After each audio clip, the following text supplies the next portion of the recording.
My dear brothers and sisters. We find it difficult to imagine what the Lord Jesus left us in today's gospel. Particularly the lines and the command, do not give what is holy to dogs or throw your pearls before swine. Talaga nga naman po, walang mangyayaring maganda kapag ibinigay mo ang isang banal o isang tila malinis na bagay sa harapan ng isang aso o ang perlas sa harapan ng mga baboy. Eventually, we will see or we will be encountering not something peaceful but something disturbing. Hindi nila pahahalaga ng mga bagay na ito. Ano bang gagawin ng isang aso at ng isang baboy sa mga bagay na ito? Eventually, nothing bad will really happen. And just indeed, the Lord told us not to do it. Not simply because they don't have any semblances, but there will be no values. There will be no care. There will be no love within and with one another. Such was the experience as well in our first reading today. Sennacherib was wanting to conquer the land. But here comes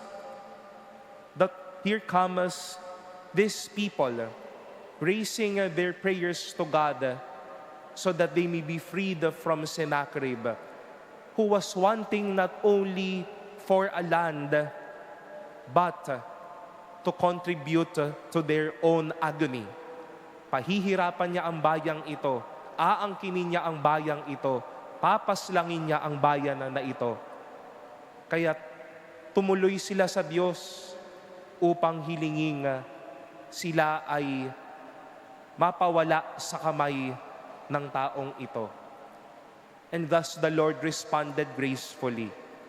Sennacherib was sent out of the city. Their camp was put off. Their soldiers were put to flight left and right. Dahil gano'n naman kabuti ang Diyos sa kanila, so that they won't be eaten up like dogs and even like swine.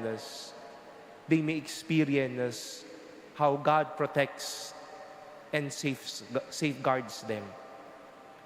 This is a beautiful invitation, my dear brothers and sisters. How the Lord would even try to let us feel how He protects and safeguards us from every harm and from every enemy. Ilalayo at iingatan tayo ng Diyos sa mga hindi nagpapahalaga sa atin at sa mga hindi nagmamahal sa atin. He would not want dogs and holy things to come and in combat with one another. Pearls and swines having defenses towards one another. Our enemies, ourselves and others, then building up enemies with one another. People's youth having enemies with one another.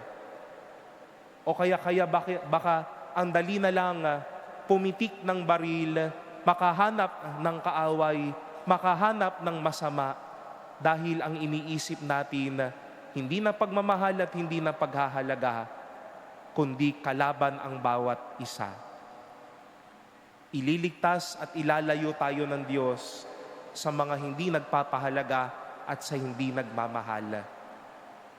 Because such is the heart of God.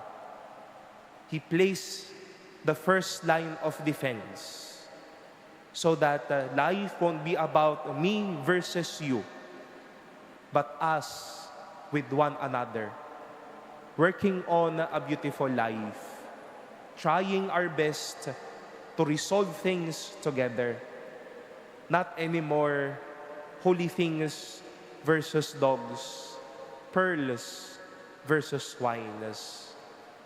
But all of us, not in combat with one another, but together with the Lord, and just like Him, protecting one another and safeguarding one another.